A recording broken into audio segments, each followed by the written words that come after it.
Hello viewers, Super GT here again, back with another Forza gameplay. This time we're not doing A-Class. I think the last 4 or 5 videos of mine have all been A-Class gameplays, so I thought I'd do something different this time. And this time we are doing cycled production.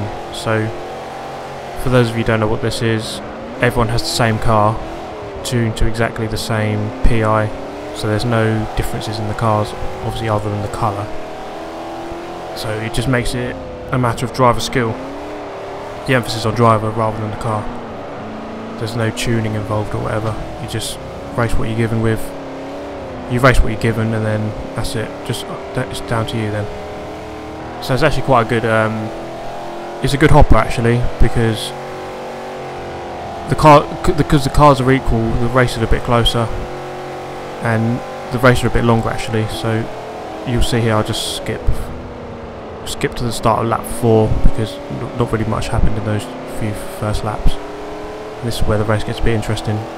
So like I was saying, the performance of the cars is quite equal, so the cars tend to be a lot closer on the track, whereas on so say A-Class, some cars will have good acceleration, some will have good brakes or whatever, so the disparity makes the cars spread out a bit more, whereas on this mode you're likely to stay closer to everyone. The field spread is a bit smaller, even though the races are longer. So you can see there that I make it up into the lead. But this guy does manage to stay with me for the whole race. And it's actually a very close race. I don't know what the car. I think it's one of the Ford Mustangs from the 60s. I think this is. I'm not sure. This is a very good race actually. I think it is the Catalunya school track.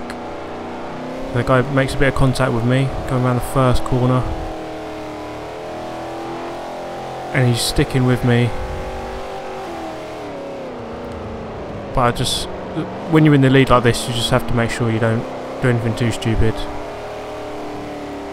I know he's there. That's one of the advantages of the third-person view. There, you can see exactly where he is. So people always ask me, why don't you use the cockpit view? But like when he was behind me just then, I wouldn't have been able to see him exactly where he is. Obviously I would have been able to see him in the mirror, but not his precise, how close exactly he is to the back of my car. So there is a bit of an advantage there. So I run wide coming out of this last corner, the long right-hander, and he comes up the inside here. But whenever you have someone on your inside, you can always try going around the outside like I do here. If you can get it around the outside, I know that the next corner is left-hander, so I have the inside line here. You have to make sure you don't outbrake yourself. Park it on the apex so he can't cut back on you. See, he was trying to get on my left, but I kept it quite slow, so he couldn't do that. He actually goes up the inside here and forces me into a mistake. I didn't know whether he was going to go for that move, so he forced me to. I thought he was going to go for it, so I backed out. They let him through, but there's still another 3 laps left after this, so it's not too much of a problem at this stage anyway.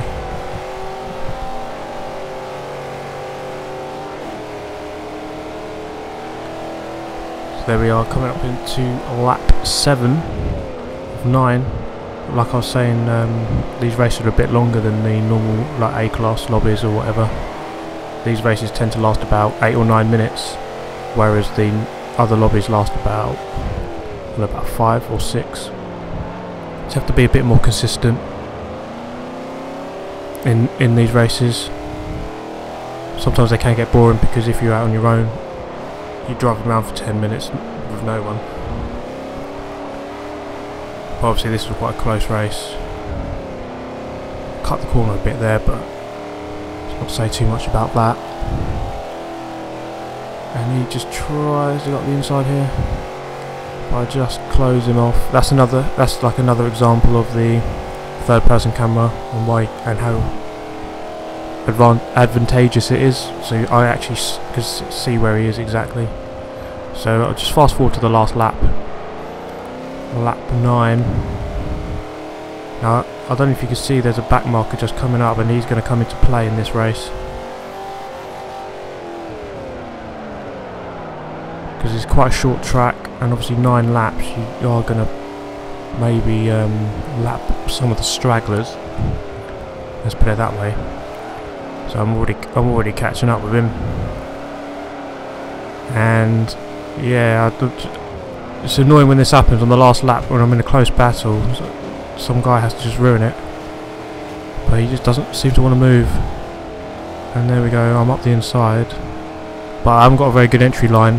That guy hits me slightly, and then it's just a drag race to the line under this bridge, and I just get pipped by, I think it's like less than a tenth of a second. But I think that back mark had done that for me. But yeah, I hope you enjoyed this video, guys. Something a bit different. I'll be doing some more ABCS class videos soon, so tune in for that one. So thank you very much for watching. See you next time.